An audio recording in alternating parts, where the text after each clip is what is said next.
Welcome to For All the Meeples. And I mean that anybody at any level of board gaming is welcome here. All meeples are welcome. This episode is going to contain games that I believe are gateway games that you can use to get yourself into or deeper into the hobby, or maybe you use these games to help you get other people into the hobby. Maybe you have a loved one that you want to get into the hobby. So I'll go through my journey first, and then we'll just move on to some games that I think are really good for people. So the first game that I got, and this was so about 5 years ago, my wife got me this game, and the reason she did was because back in the day I used to love D&D. I played with co-workers and friends. Dean Coldham, wherever you are, thank you for being such a great DM. Again, sorry about my dog. And my wife thought that this game would extend that. Maybe I would get back into games. It didn't exactly catch my attention. It didn't grab me. And I haven't played it. I've played it maybe 3 times. And I decided to move on from it. But unfortunately, I didn't move on right away. I just kind of shelved it. And then nothing. And then a few months back, excuse me, let me get that out of the way. A few months back, I did a lot of research into solo gaming. And what I ended up doing was falling into this rabbit hole of war games that were solo games, or that could be played solo. I don't know how I ended up just looking solely at those games, but through all my research I decided to try Beneath the Med, which is the next game on my list here. Beneath the Med. What ended up happening with Beneath the Med, which essentially is a game where you are a submarine captain in the Italian Navy who is charged with finding, hunting, and disabling or sinking enemy ships. And at the end of your tour, you are graded on basically how much tonnage you've sank. And the thing I found with this game was, and it just became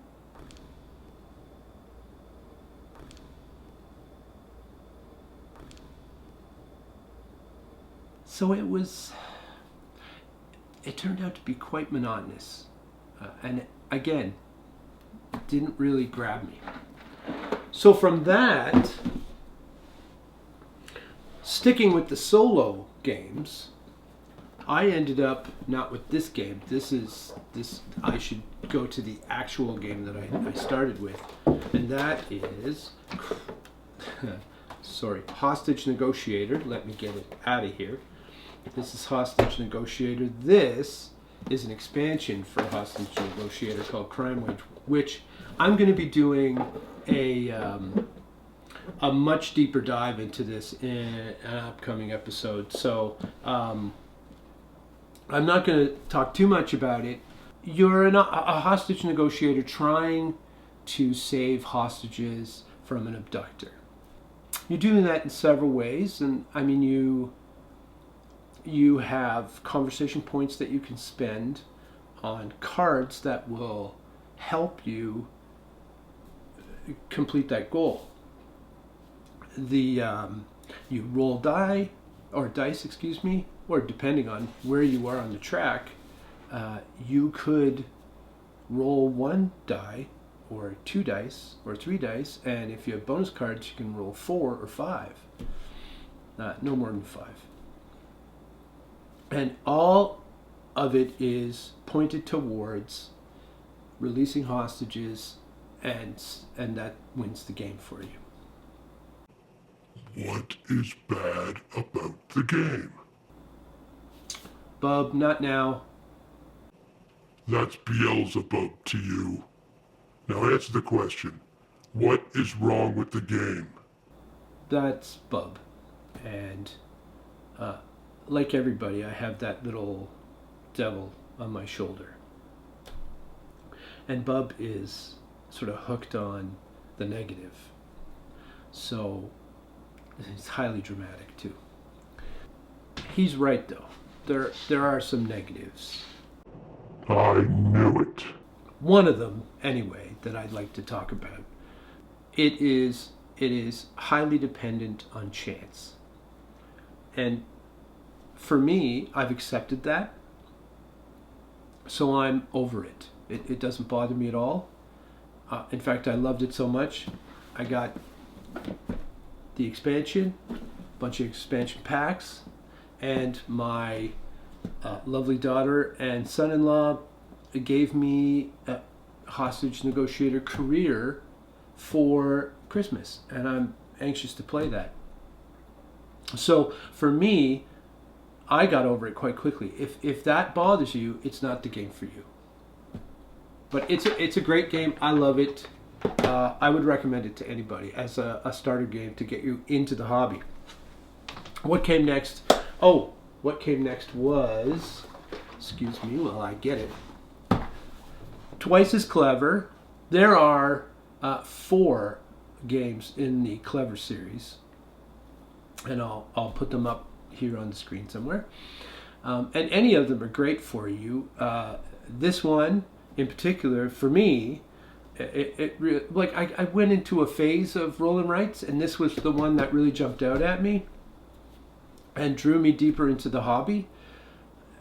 Because not only are you rolling for numbers, you're rolling for colors as well, and those go on to segments of your score pad. And there are just some certain mechanics that make this a very interesting game, make it a challenging game, but it's a quick filler, easy to explain, easy to teach, to learn, to play. Yet it's quite challenging. And I'm the kind of person, and this is why roll and writes are a little bit difficult for me, is because I'm the kind of person who has to beat his previous high score.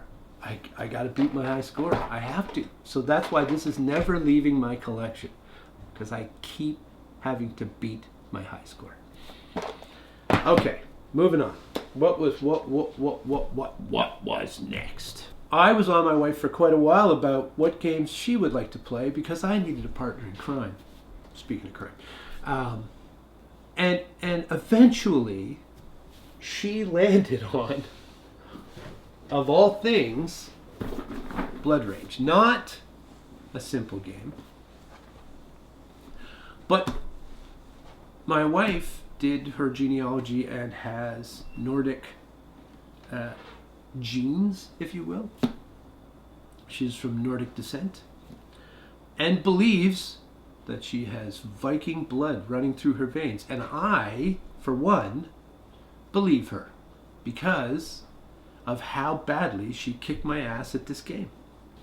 It's a difficult game to explain, and I'm going to go into it more in depth in an upcoming episode. So, but suffice to say, it's an area control game. There are battles that go on. It's a point scoring system. And one of the really cool mechanics in this game is that you can earn points by ending up in Valhalla after a glorious death. Yes, you can score points for dying. But I think it's a fantastic game. The rules are finicky. It's going to take you a couple of plays. There is, however, a great video on how it plays and how to play it. Rodney Smith, Watch It Played. I'll put the link in the description, because I watched that with my wife a couple times before we started, and it helped us out tremendously. So that's what I'll do. But this may not be the greatest example of gateway games, but it was one that caught my attention, that it leveled me up a little bit, and I really enjoyed it. So I had to include it. Next up, we have what can only be described as a pub game. I love Skull. Love it, love it, love it. We had friends over a couple weeks ago. We played this game, and unfortunately, I was the only one who loved it. They were indifferent about it, and that's okay. But really, what you want from this game, each player has 4 I refer to them as coasters, and a playing mat that they put those coasters on. What you're trying to do is bid how many of those coasters you can turn over of your opponents before you turn over a skull. So what you don't want is a skull. It's a bluffing game, and oh man, I love it. It's simple. It's such a simple concept.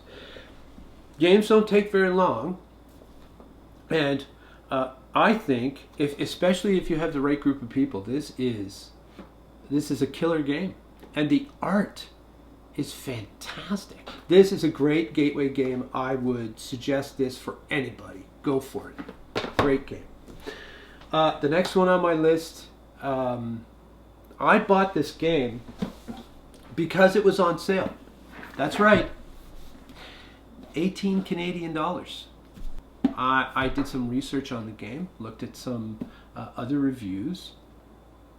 I thought, okay, I'm gonna pull the trigger on this one. I was so pleasantly surprised by this game. Essentially, it's who gets the highest score wins. Basically, that's it. And you are playing one of many factions. The idea is to using your drawing ability and card placing ability, and to use the special abilities on each card, try to gain as many points in 3 areas on the board. And it's so simple, and yet, wow, great game. And I was kind of blown away that the rules were quite simple. It didn't take me long to get this, and then surprisingly, my wife, not a gamer at all, doesn't like playing games that much. I talked her into a game of this. She really enjoyed it.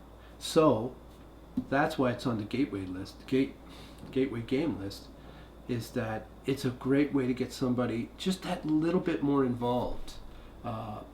Something, that's uber simple, and yet this is simple, but it's more complicated, and just raises your game a little bit.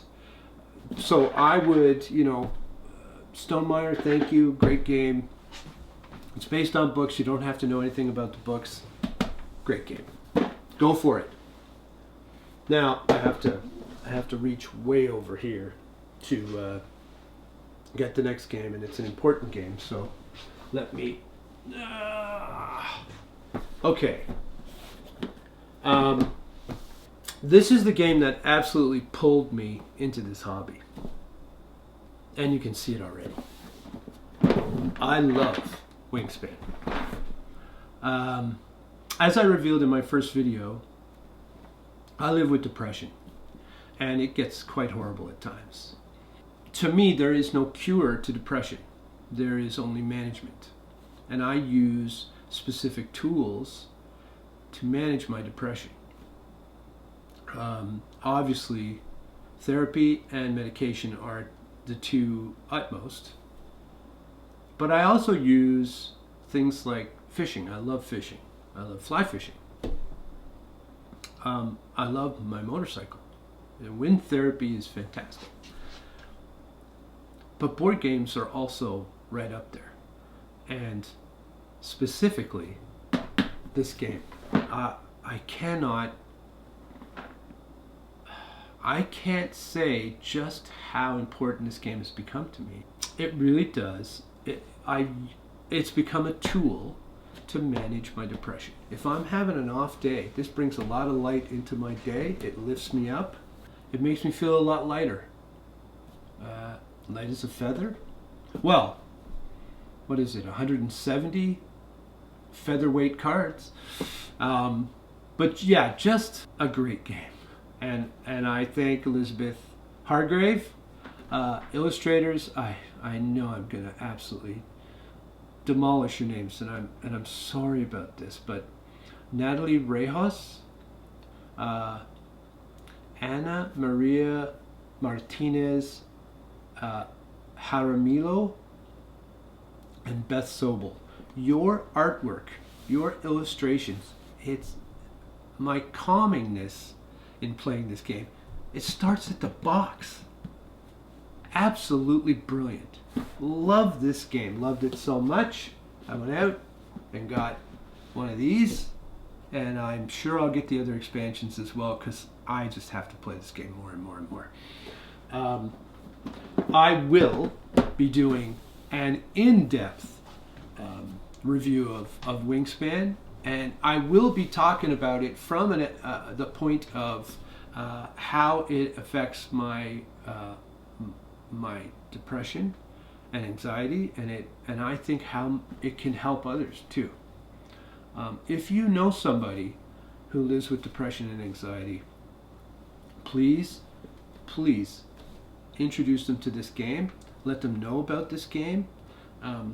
If you are someone who lives with depression and anxiety, hopefully there's a copy at your local library, or maybe there's a game night at your local game store. Try it. Please try it. It's amazing. Please, it's a bird collection game. It's an engine building game. And there is nothing more satisfying to me than filling out. You put them in different habitats, and when you fill that habitat, it feels great. Placing eggs on those cards feels fantastic. It just is a perfect game to me. It's fantastic. Please get out there and give it a try. And now, since I've gone through those games, those are the games that got me started. And I wanted to go on to other games very quickly that I think, those games that I just mentioned, but other games as well. So I have to get them. So stay where you are. Okay, so what other games are great gateway games that'll get people into the hobby? Not just yourself, but family members, loved ones, friends, acquaintances. What are some other games? Well, I have to start with a game I haven't played other than on an app, and that's Pandemic. I have not played this game. I took the shrink wrap off, but it's still sealed. So I don't know. I might have to sell it. But it's a great game. You're trying to stop the world from a pandemic. Gee, doesn't that sound familiar? But yeah, look, all the cards are still sealed. I haven't taken them out. Everything's still packaged up. But I played the app, as I said, so I can comment that it's a good game. It'll up your game a little bit, but it's a good starter game for sure. What else do we have here? The next thing, this one, I don't know when I got it. Ooh, 5 years ago, 6 years ago. I don't know how long. My wife bought it for me. I think it was for Christmas, and I just didn't get into it. But I did download the app and enjoy the app. So I played that, and it's connecting trains from station to station, card management game, and it's a fun game. I haven't played the board game, but it's a great intro game. Get on it. Just enjoy. What came next? This one we played, but many years ago. I really can't remember how to play this game other than it's basically King of the Hill. You want to be putting your monster as King of Tokyo. There's also a King of New York, I believe, and There may be others. I'm not really sure. A really good family game. I think the dice rolling, the monsters, and controlling how much hit points and how much power you have, that kind of thing, is it's a draw for younger players. But anybody can play it. It's a lot of fun. So there's another one. This one, I would say, you just have to unfold the map that's in here, which it's not a map, it's folded like a map. It's a rendering of a city with a whole lot of people and action happening.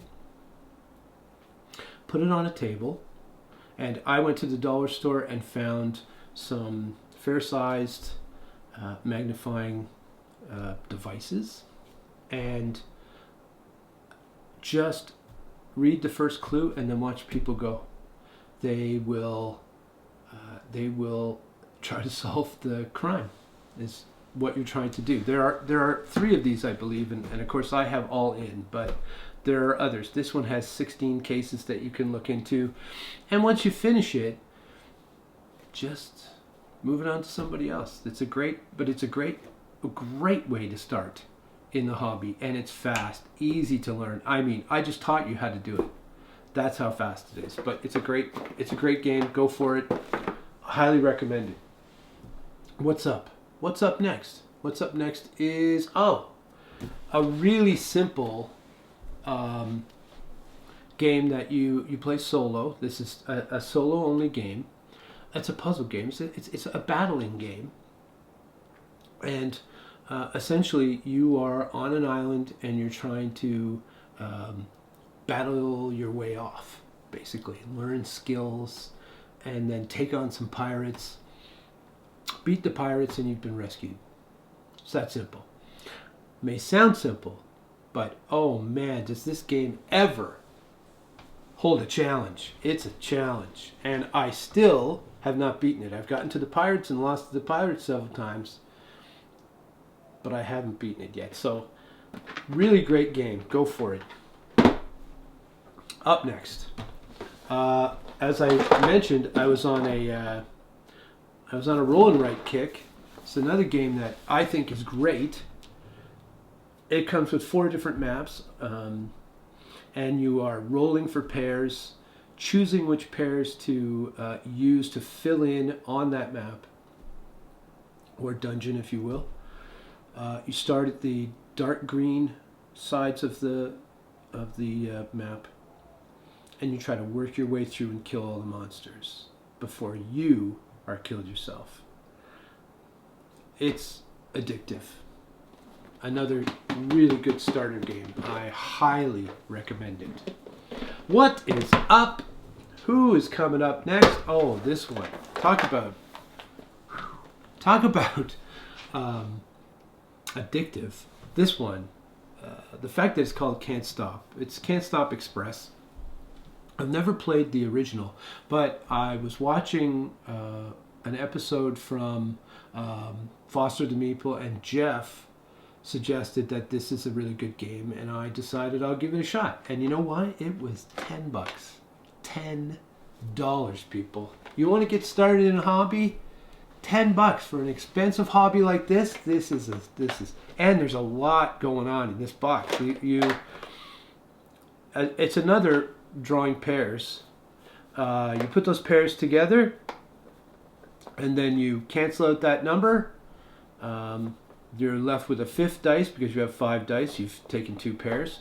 Now you choose one of your die as your 5th die, and you do that 3 times. If you fill in those, if you happen to fill those in, you have, I can't remember how many spots, 10 spots, 12 spots that you have to fill in. Then you are finished, and you must add up your scores right there and then. I suck at this game, but I love it, and I can't stop playing it. I think my highest score is 390 or 400, which is not very high at all, apparently. Apparently people are scoring 1,000 in this game. I don't know what you're doing. tell me what you're doing. Yeah, so that another highly recommended starter is that one. Can't Stop Express. Oh! I also discovered that I'm terrible at this game, but it is a great starter game because you don't even have to know the rules to Chronicles of Crime. Simply start the app, and it will walk you through your scenario. And what you're doing is trying to solve crimes. And you can use contacts that will help you. You can interview people. You can ask for help from these people. And eventually you find clues. And then you match those clues to the right person. One of the fascinating things, and I'm not giving anything away, but one of the things that I found interesting was I found blood at the scene of a crime. I was able to hit the QR code for that, and then I would go over to a suspect and I would hit the QR code there, and it would tell me what that subject's blood type was. I'd already gone to forensics and found out that the blood at the scene was whatever. I'm not going to give it away. But I could ask all of these suspects what their blood type was. It's fascinating, but I suck at it. I will try to continue, and I will be doing definitely an in-depth review on this puppy. Great game, go for it. Start it up. What's next?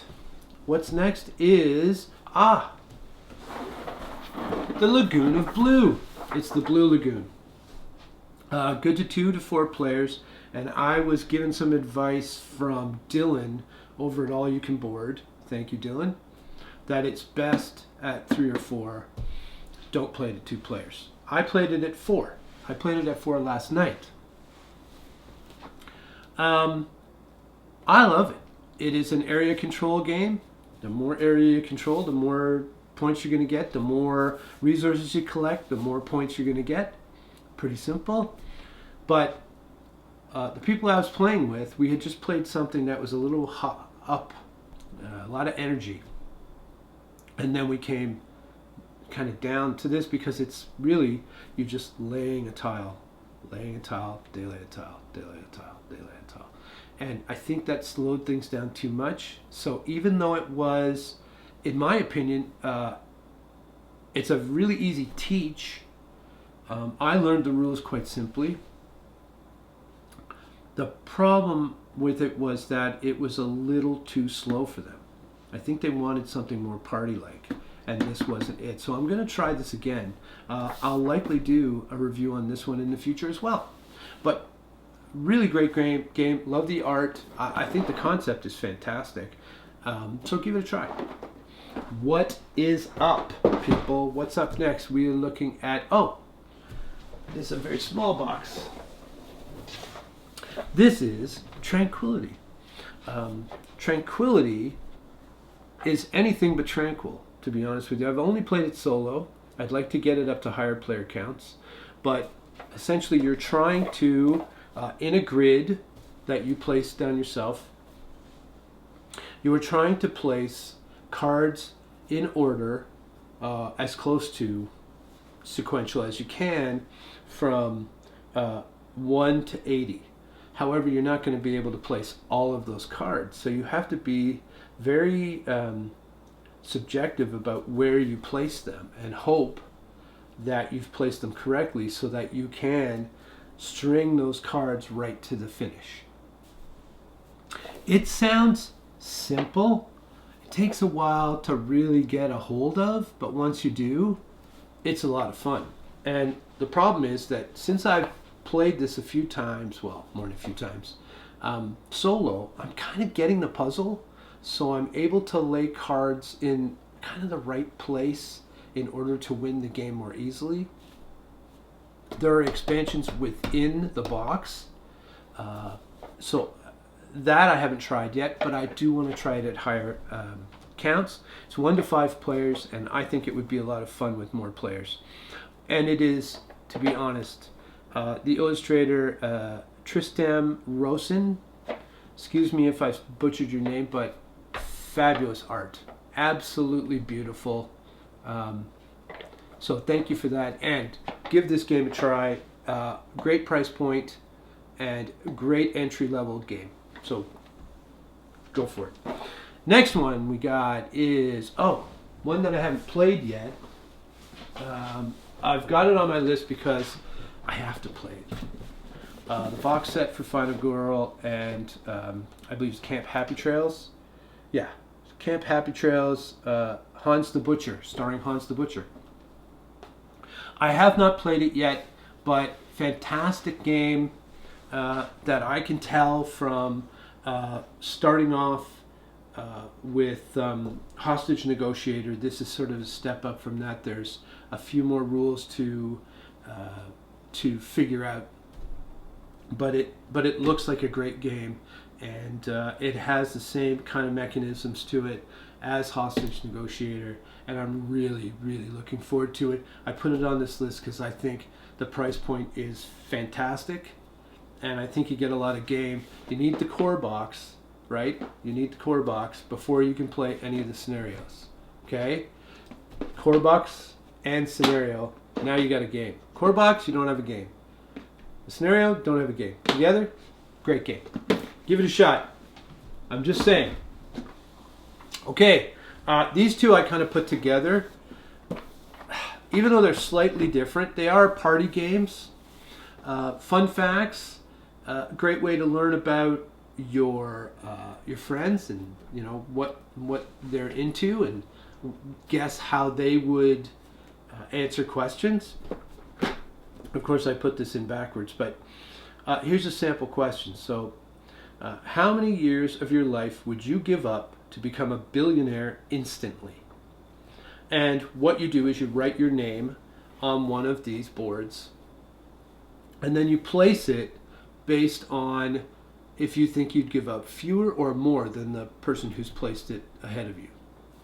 And you try to get them all in a numerical order, in the correct order. And if you do, you get that point.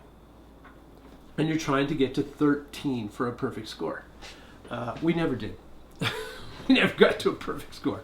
But it was an interesting game. I think it's a great give your employees this to try and learn about each other. It's a team building. I think that's the best place for fun facts.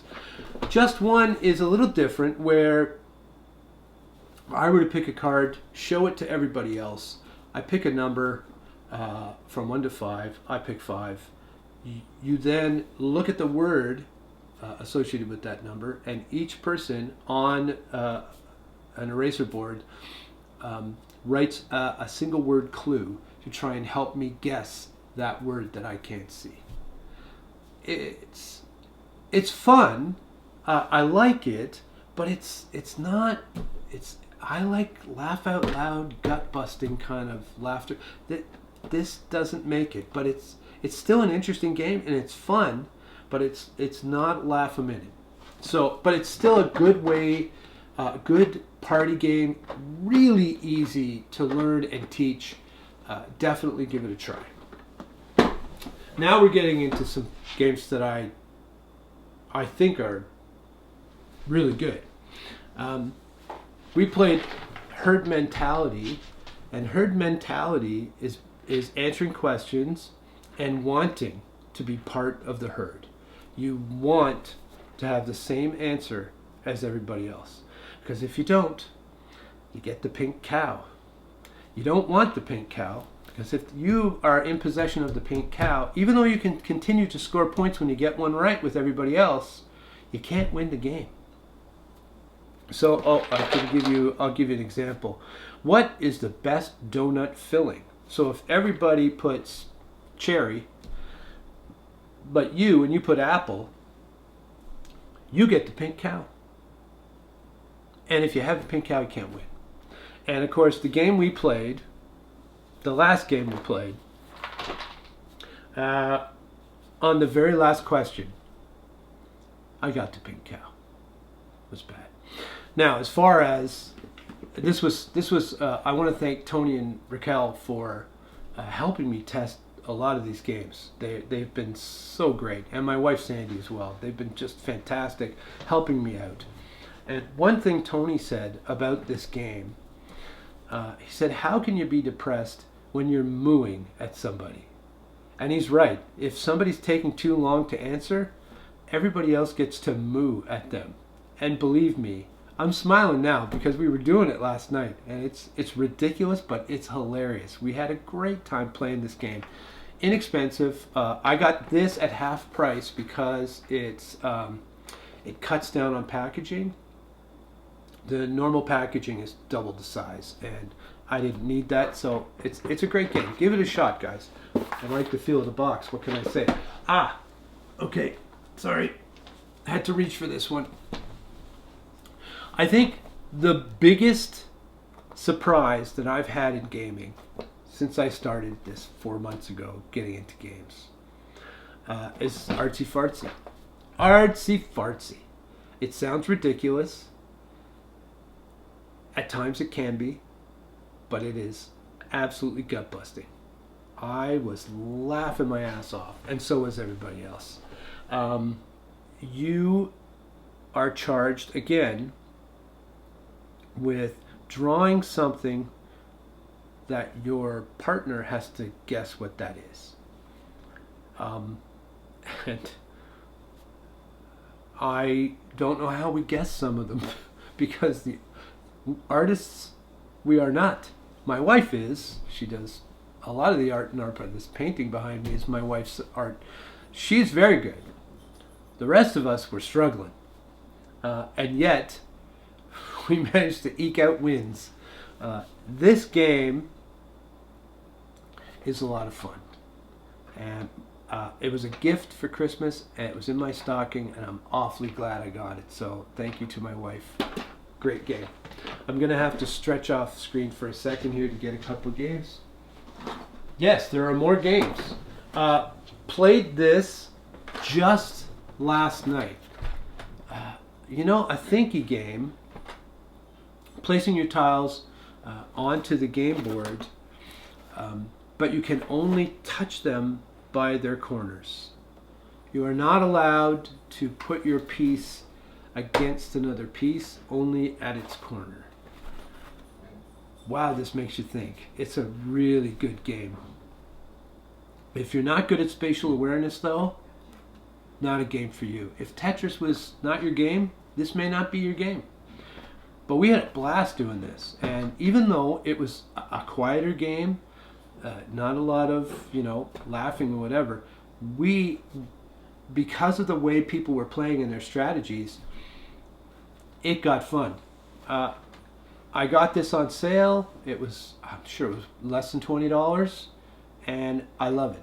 So I would, as a gateway game, this one to teach took a minute. It's so fast to teach, and it's great. I think you'd love it. So that's another great one. The last one on my list, I swear, this is the last one. And I'm late to the party on Codenames. This arrived at my door yesterday. I'd never played it before, but now that I have, I understand why people like it so much. You are a master spy, and you have 25 words laid out in front of you. You have a key card in front of you with the other opponent, who's the other spy master there. You know what words are your spies.